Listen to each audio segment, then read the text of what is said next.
함께 만드는 언론 미디어 협동조합. 여기는 국민TV. 함께 만드는 언론 미디어 협동조합. 여기는 국민TV.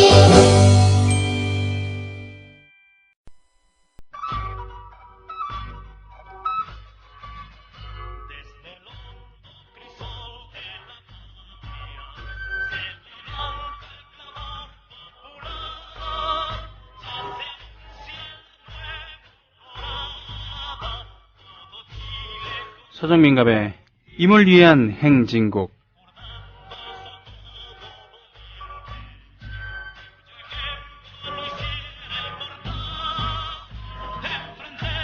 빅토르 하라라고 하는 분이 계셨죠.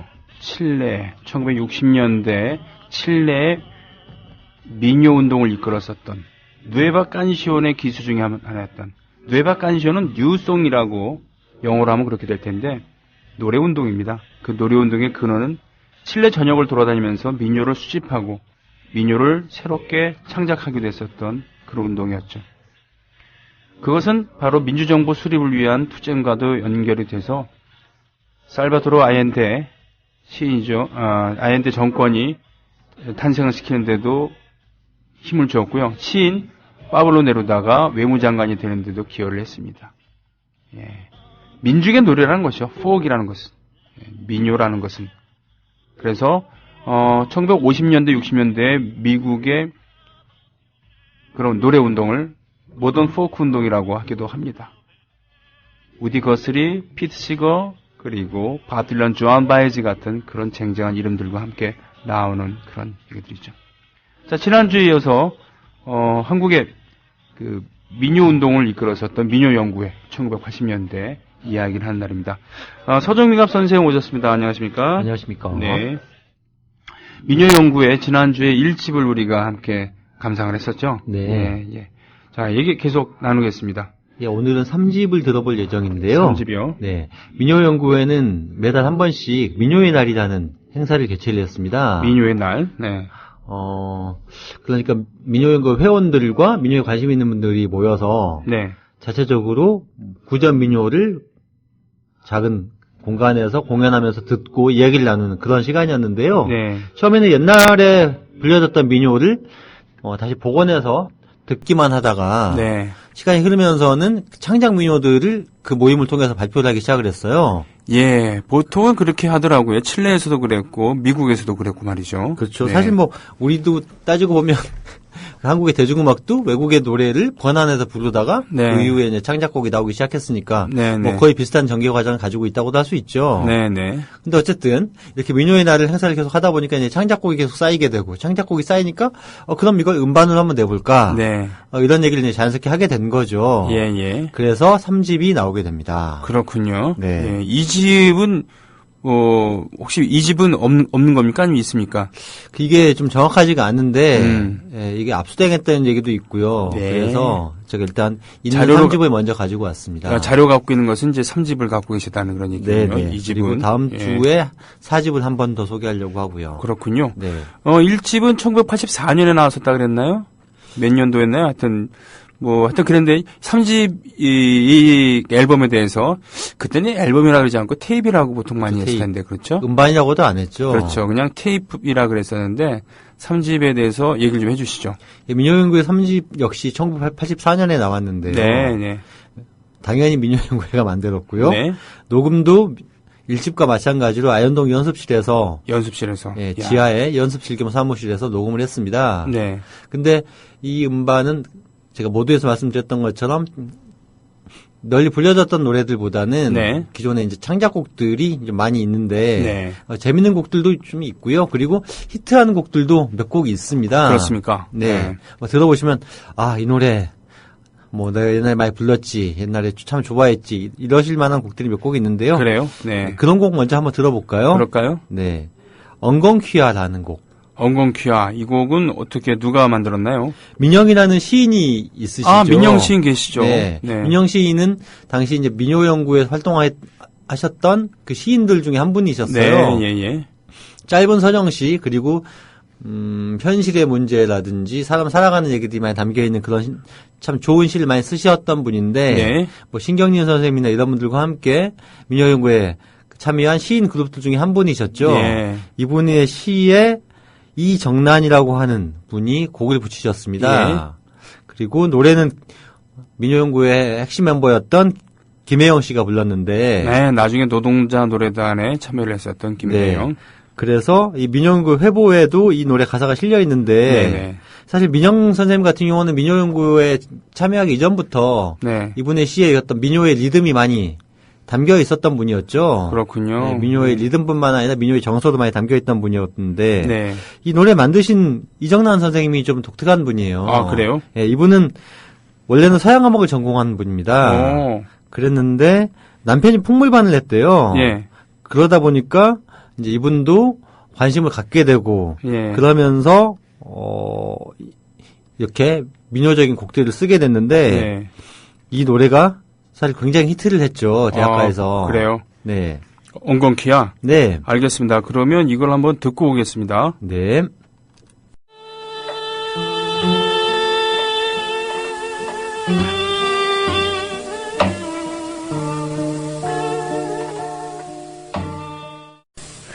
그래요. 이런 거. 지금처럼 노래방이 이렇게 있었던 시절이 아니었을 때 이런 술을 마시고 노래를 부를 수 있는 욕구를 채워주는 것은 다름 아닌 그냥 술집이었어요. 그렇죠? 네. 예. 술집에서 이런 노래도 많이 부르고 그랬습니다. 굳이 술집이 아니더라도 캠퍼스에서 이런 노래를 부르기도 하고 막걸리 마시면서 지금처럼 각 잡고 기타를 연주하고 피리를 불면서 하는 것은 거의 없었고 그냥 소리북 하나 아니면 없으면은 손바닥으로 무릎을 쳐가면서 허벅지를 쳐가면서 장단 맞추면서 노래를 부르기도 했었죠. 네, 엉겅퀴어였습니다. 예, 계속해 주시죠. 예, 엉겅퀴어는 이렇게 노래 가사 보시면 난리통에 서방 잃고 네. 그래서 이 난리는 아마도 6.25 한국전쟁으로 추정이 되죠. 네. 그래서 난리통에 6.25 전쟁 속에서 남편을 잃고 혼자 살아가는 어떤 여성의 모습을 엉겅퀴 네. 뭐랄까요. 좀 거칠어 보이지만 거칠고 예쁘지 않지만 하지만 꿋꿋하게 자기 삶을 네, 살아가는 어떤 생활력 끈질긴 강한, 네네, 그런 생명력 민중의 강한, 모습을 네네. 여성 민중의 모습을 엉겅퀴 꽃으로 형성한 게 아닌가 싶어요. 네.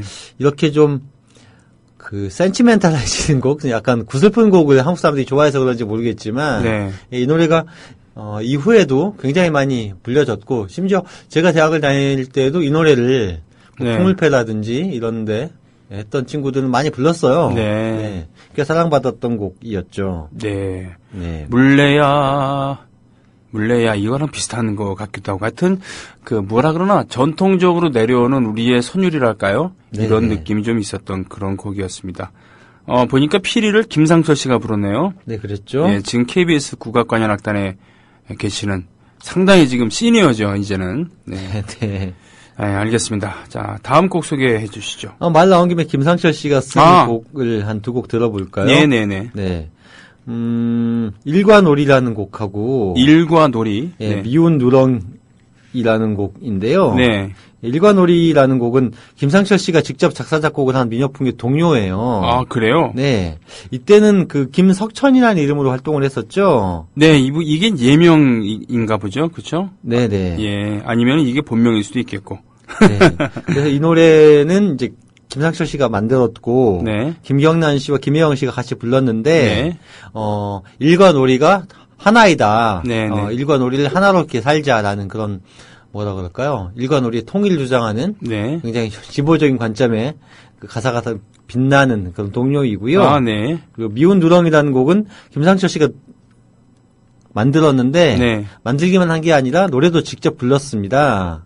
이분은 원래 그 연주에 집중한, 특히 타악기에 집중하는 분이었는데, 네. 여기서 보면 피리도 불었고, 여기서는 노래도 부르고, 예, 뭐 다재다능하시죠. 네. 네. 그래서 이것도 역시 민요풍의 동요인데 네. 누렁이라는 강아지가 소재로 등장하는 짤막한 노래입니다. 중간에 그 강아지 짖는 소리도 들어있는데 아, 이것도 본인이 직접 했다는 얘기가 있습니다. 아, 그렇군요. 두 곡 다 되게 짧은데 예, 재밌게 들어보실 수 있을 것 같고요. 또 실제로 그 민요 운동을 하셨던 분들 중에서는 이렇게 구전되던 어린이 노래들을 네. 다시 이렇게 현대화시키는 네. 박창호님 같은 네, 그런 네. 분도 있었고, 네. 또 이렇게 어린이용으로 만들어내는 어떤 작업들을 하기도 많이 했었죠. 그렇군요. 네. 김상철의 일가놀이 미운 누렁이 두 곡 듣겠습니다. 친구하고 손잡고 나와 이 송산호 누나 몰래 깔건 누룽지 예, 이분의 그 경상도 억양이 그대로 드러나는 그런 곡이었습니다. 미운 누렁이, 일가놀이. 그러고 보니까 뭡니까? 몇 년 전에 그 전통의 이런 동요, 그리고 창작 국악 동요, 이거를 함께해서 그 음반을 낸 적이 있었는데, 풍뎅아 뺑뺑 돌아라 라는 그런 제목의 2장짜리 CD. 거기에 이 김상철 씨랑 저도 같이 참여를 했었군요. 네. 알겠습니다. 일가놀이 그리고 미운 누렁이. 사실 우리가 노래라고 얘기했을 때 학교 다닐 때 이제 음악에 대해서 노래에 대해서 운동적인 관점에서 세미나를 하고 배울 때 놀이라는 것은 놀다에서 나왔다라는 말이 있었고 또 최초의 노래는 노동요일 것이다라는 이야기도 있었고 그랬었잖아요. 네, 그랬죠. 예, 그러면서 일가놀이라는 곡을 만든 모양인데 굉장히 유물론적 관점이 빛나는 노래죠. 노래가 좋다 나쁘다 이런 걸 떠나고 말이죠. 네. 예. 알겠습니다. 다음 얘기해 주시죠.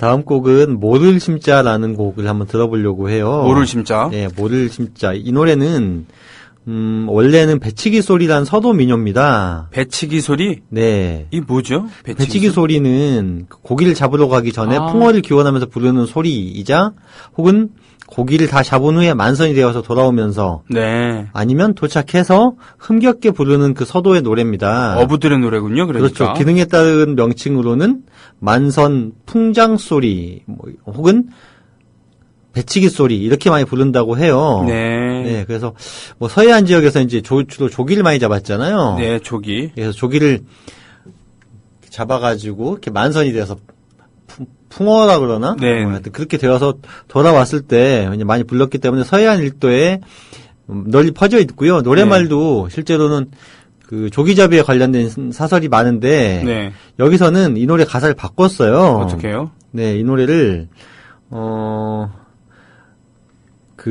모를 심을 때 우리 몸에 바쁜 가슴에도 심고 휴전선에도 모를 심자 이런 통일을 기원하는 노래로 이렇게 바꿔서 네. 불렀습니다. 그랬군요. 네, 일종의 노가바였다고 할 수 있죠. 노래 가사 바꿔 부르기 노가바. 예.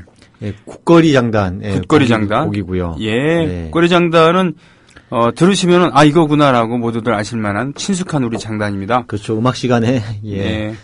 또 배웠고요. 암기했던 곡이죠. 네. 예. 그럼 모를 심자를 듣고 오겠습니다.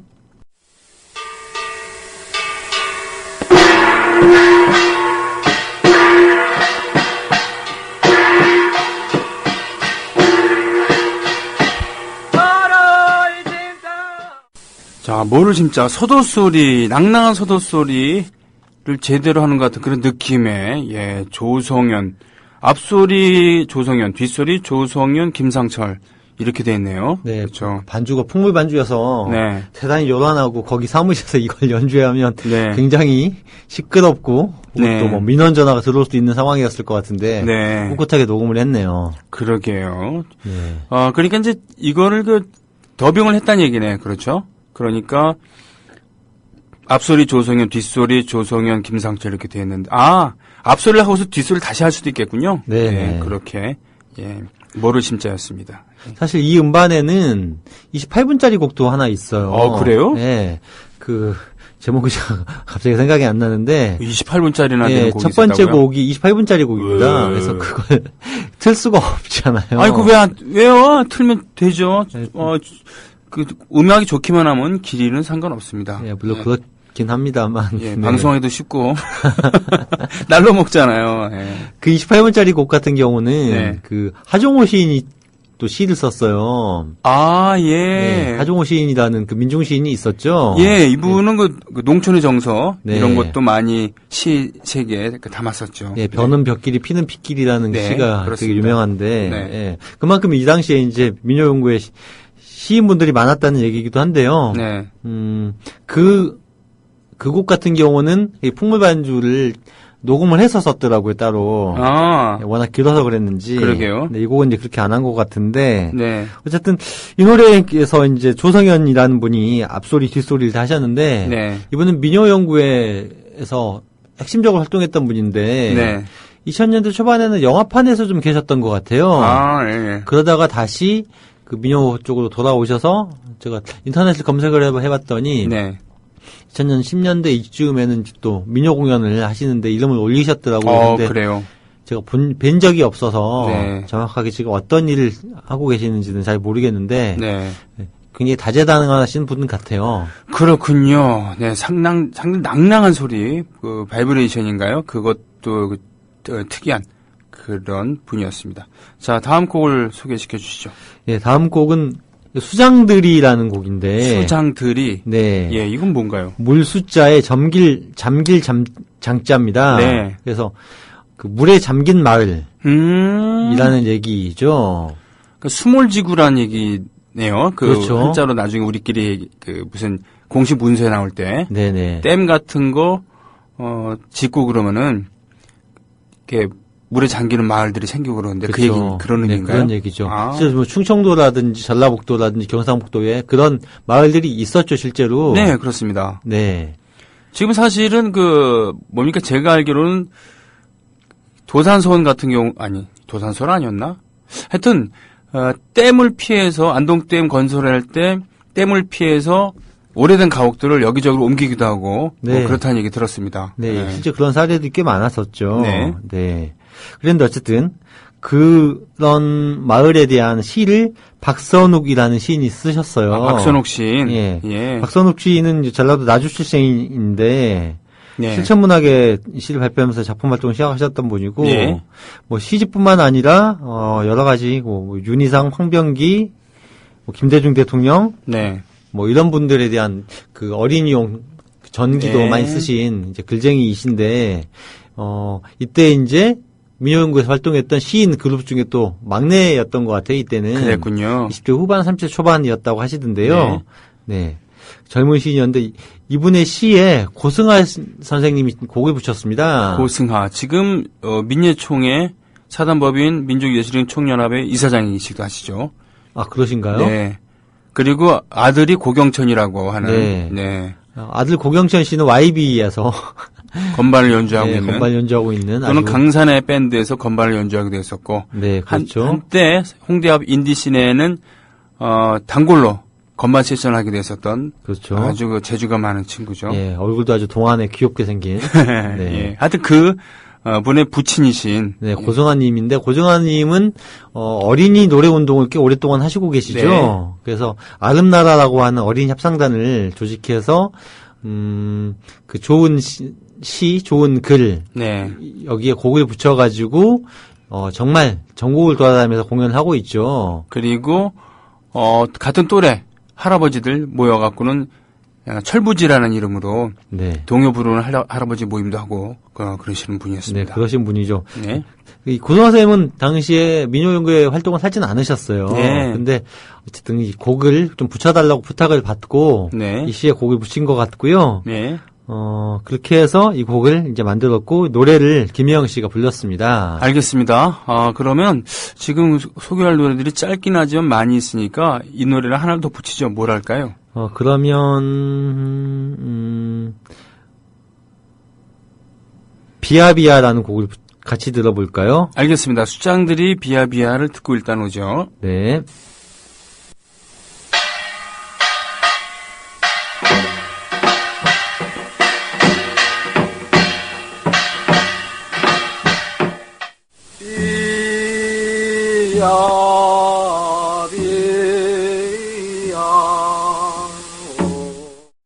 비아비아, 비아비아 오너라. 그렇죠. 예전에는 비가 와야 되는 거니까. 그런 의미에서 인디언 아메리카 원주민들의 그 기우제, 인디언들의 기우제 한 번도 실패한 적이 없다라는 얘기를 들은 적이 있습니다. 예, 그렇죠. 왜냐하면 비가 올 때까지 기우제를 지냈다라는 그런 얘기가 있습니다만. 그렇죠. 아무튼, 근데 이 노래는 그 비가 오길 바라는 노래가 아니라 네. 비가 오지 않길 바라는 노래였죠. 그렇습니다. 예. 네. 가사를 보면 우리 형님 땅속에서 살 썩는 냄새 풍겨오고 우리 누나 입고 있던 흰색 저고리 얼룩진다. 네. 그러니까 비 오지 마라. 그렇습니다. 그 동해도 보면은 전래 동해도 보면은 비야 오지 마라. 우리 언니 시집 간다. 예, 시집 가는 그 꽃가만 타고 가야 되는데 비가 쏟아지면 안 되니까. 네. 예, 그런 것도 있습니다. 그렇죠. 이 음반에 담겨 있는 노래 중에서 가장 좀 비장하다 그럴까요? 네. 예, 그런 분위기의 곡이었죠. 네, 민요라고 해서 뭐 다 명랑하겠습니까? 민요라는 것 자체가 원래 사람들의 삶을 얘기한 거기 때문에 그 안에는 그렇죠. 슬픔도 있는 거고 괴로움도 있는 거고. 그렇죠. 예. 그리고 뭐 한국 사회에서 살기가 얼마나 팍팍합니까? 그러게 말이에요. 네, 비장하지 않을 수가 없죠. 예. 네. 자, 또 어떤 곡을 소개해 주시겠습니까? 예, 오늘 곡들이 좀 짧아서 네, 곡들 네. 좀 많이 소개해드릴 수밖에 없는데요. 네. 네, 좋으시죠, 그래도? 자, 좋습니다. 네. 그 다음 곡은 떵기떡 뚝떡이라는 곡인데. 떵기덕 똑딱. 예. 네, 떵기떡 뚝딱이라는 예. 곡인데, 변규백님의 작곡이에요. 변규백이면은 빼앗긴데라도 보면 오는가를 작곡하셨던 그분. 네, 그분이죠. 네. 당시 이제 선생님이셨고요. 오, 예. 네, 저번에 말씀을 드린 적이 있었죠. 네. 그 이재호 씨의 이재오. 예. 예. 이재호 씨와 같은 학교에 같은 다니고 학교 예, 동료 교사였었던. 동료 교사였던 예, 네. 분이신데 제가 검색을 해보니까 이분은 요즘엔 불교 음악을 많이 만들고 계시더라고요. 아, 그렇습니까? 네. 네. 그래서 뭐 찬불가 쪽으로 네. 되게 이름을 널리 떨치고 계시던데요. 아, 그랬군요. 네. 네. 근데 어쨌든 그 당시에는 음악 선생님으로 재직하고 있었는데 이분은 사실 민요연구에서 활동을 하고 있지는 않았습니다. 그렇습니까? 예, 근데 이미 그분의 노래였던 빼앗긴 노래도 보면 오는가 이런 곡들이 네. 꽤 많이 알려져 있었죠. 네. 그래서 민요연구에서 찾아가서 선생님 그 민요 분위기가 나는 민요풍의 곡들이 더 있으면 네. 소개하고 싶다. 그렇게 해서 이 곡을 받았고요. 네.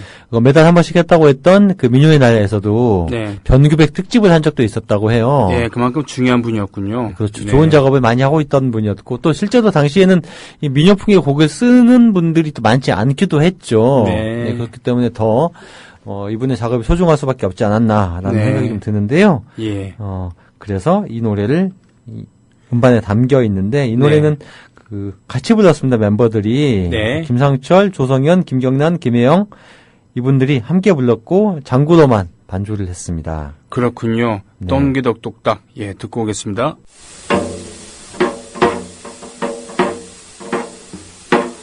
온 땅에 귀 기울이고 있습니다. 이 노래는 꽤 유명해진 곡인데요. 박선옥 씨, 예, 광주천입니다.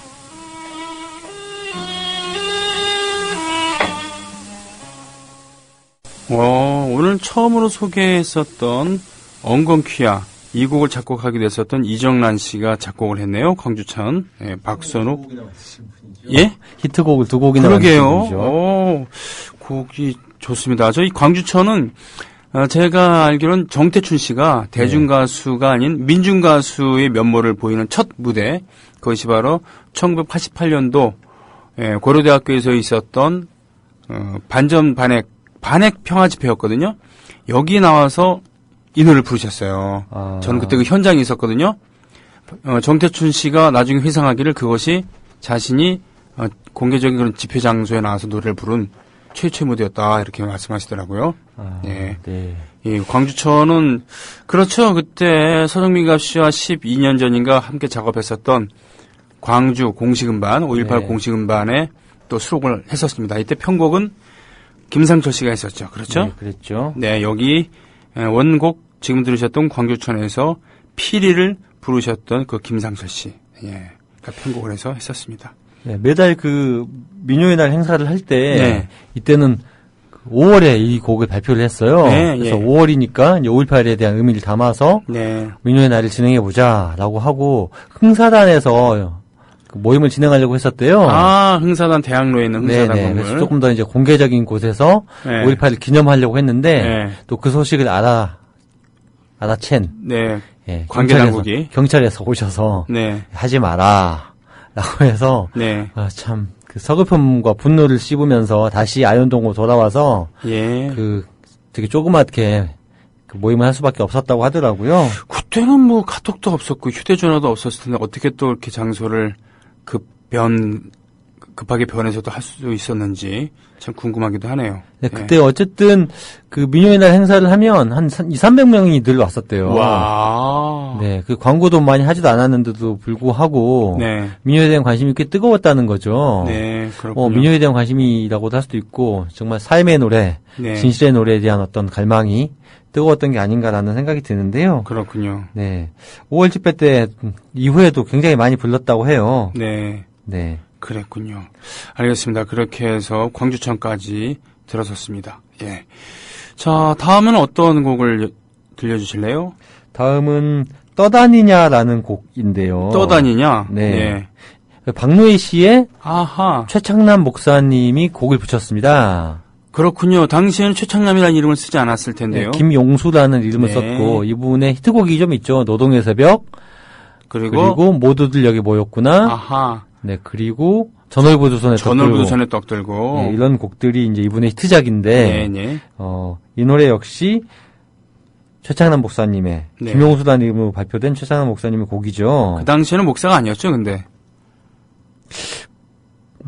아니었을 겁니다. 저 젊었을 때는. 이제 물론 이제 그랬기는 하지만 기독교 계열의 노동운동 조직에서 네. 노동자 문화운동을 하고 계시긴 했죠. 그래요. 나중에 다시 한번 말씀을 드릴 경우가 있겠습니다만, 쫄부 두 손에 떡 들고 2절은 바로, 목사, 개신교를 디스하는 그런 내용이었는데, 그거를, 네. 예, 직접 만드셨던 그런 분이었습니다. 예. 그렇죠. 떠다니냐? 예, 사실 그 박노해 씨의 시에 네. 곡을 붙이는 곡들이 꽤 있죠. 꽤 있습니다. 네, 꽤 있는데 사실 그것은 이제 박노해 씨 시가 굉장히 쉽기도 했고, 네. 그리고 굉장히 어떤 노동자의 삶을 드라마틱하게 잘 담아내고 있기도 해서, 네.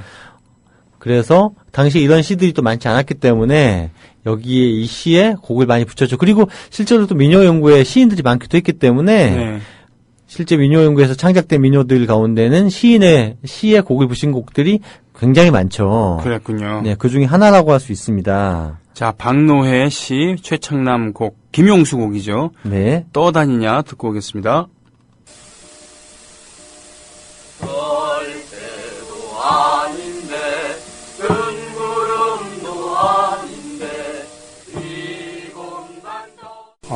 이 노래는 80년대 중반, 초중반의 그런 마이너 계열의 그런 투쟁가 이런 느낌이 좀 있네요. 그렇죠? 그렇죠. 네. 그러니까 늘상 뭐랄까 장구 반주로만 네. 부르는 어떤 스타일을 고수했던 건 아니었죠. 예. 네. 그렇군요. 떠다니냐. 박노해 그런 그러고 보니까 박노해 시인의 그 노동의 새벽이 출간됐던 것도 바로 이 해였군요. 1984년. 네네. 예. 그래서 20주년이 되었었던 2004년에 20주년 헌정 앨범을 만들기도 하고 그러셨습니다만. 네. 예. 그때 참여하셨죠. 예, 저도 잠깐 참여를 했었고 이때 바로 이 김용수란 예명으로 곡을 썼었던 노동의 새벽. 예. 이거를 장사익 선생이 불렀었어요. 네. 예, 그랬던 기억이 납니다. 멤버들이 꽤 화려했었죠, 그 앨범이. 그렇죠. 그 전반적인 기획을 강원 씨가 했고요.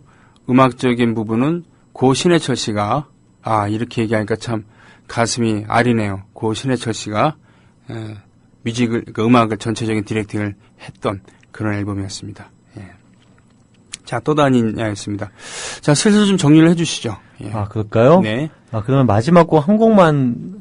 뭐 두 곡 붙여도 좋고요. 괜찮습니다. 예. 네. 예. 그럼 두 곡을 이어서 들으면서 네. 오늘 마무리 좀 하려고 하는데요. 네. 여기 이제 또 담겨있는 5.18 노래 한 곡 더 있습니다. 그래요? 네. 그리움 가는 길 어둠의 쯤이라는 곡인데요. 예. 정희성 시인의 시에 곡을 붙였습니다. 정희성. 네. 네. 정희성 선생님은 그 숙문고등학교 교사로 재직하시면서 네. 정말 그 쉽고 아름다운 서정시를 되게 많이 쓰셨죠. 예. 네. 이분의 시 중에 그 풀꽃인가요? 하는 시도 되게 유명하죠. 그리고 뭐 가장 유명한 건 물론 전문강의 삽을 싣고 저문강에 삽을 싣고 같은 시가 굉장히 물론 유명하지만 예, 한국 서정시의 참여적 서정시의 어떤 대표 시인 중에 한 분이라고 할 수 있는데 그 예. 5.18 광주를 서정적으로 표현한 노래입니다. 네. 그래서 당시 이제 정유성 시인도 민요연구의 주요한 회원이셨거든요. 그랬군요. 이분의 시에 곡을 붙인 그런 곡인데 서울대 민요반 출신으로 민요연구의 회원이었던 조용호 씨가 독창으로 녹음을 했습니다. 이분이 곡을 썼다는 얘기인가요, 그러면? 근데 작자는 그 미상이에요. 아, 그랬군요. 네. 그리움 가는 길 어디매쯤, 그리고, 네. 고운의 화살이 있네요? 네, 그렇죠. 네. 그 그림 가는 길 어둠에쯤은 5월 어느 날 그 길가 서울은 세상 살던 사람 쓰러져 이렇게 시작되는 곡이고 네. 이 고은의 시 화살은 뭐 정말 유명한 시죠. 네. 우리 모두 화살이 되어 온몸으로 가자. 예. 허공을 뚫고 온몸으로 가자. 가서는 돌아오지 말자. 우와. 박혀서 박힌 아픔과 함께 썩어서 돌아오지 말자. 예. 뭐 이런 엄청난 시였습니다. 돌아오지 말자 이런 그 성내훈 선생님의 그 신앙송으로도 되게 널리 알려졌던 예. 그런 시인데 여기에 방금 그 떠다니엘 작곡하셨던 네. 김용수님이 곡을 붙였습니다. 예. 그래서 합창을 했고요. 이 노래도 약간 그 행진곡풍의 그 작법으로 기타와 북을 함께 치면서 노래를 불렀습니다. 알겠습니다. 민요연구의 3집 1984년에 나온 앨범 중에서 두 곡 그리움 가는 길 어디매쯤 화살 들으면서요. 서정민갑의 이묘한 행진곡 이번 주 순서 마치겠습니다. 고맙습니다. 감사합니다. 5월 어느 날 그 길가 서른 세상 국민라디오 팟캐스트 응원하는 가장 쉬운 방법 아시나요? 다운로드하기, 별점 주기, 댓글 달기, 구독하기. 국민라디오 팟캐스트 널리 알리는 가장 쉬운 방법. 다운로드하기, 별점 주기, 댓글 달기, 구독하기. 기억하세요. 다운로드하기, 별점 주기, 댓글 달기, 구독하기.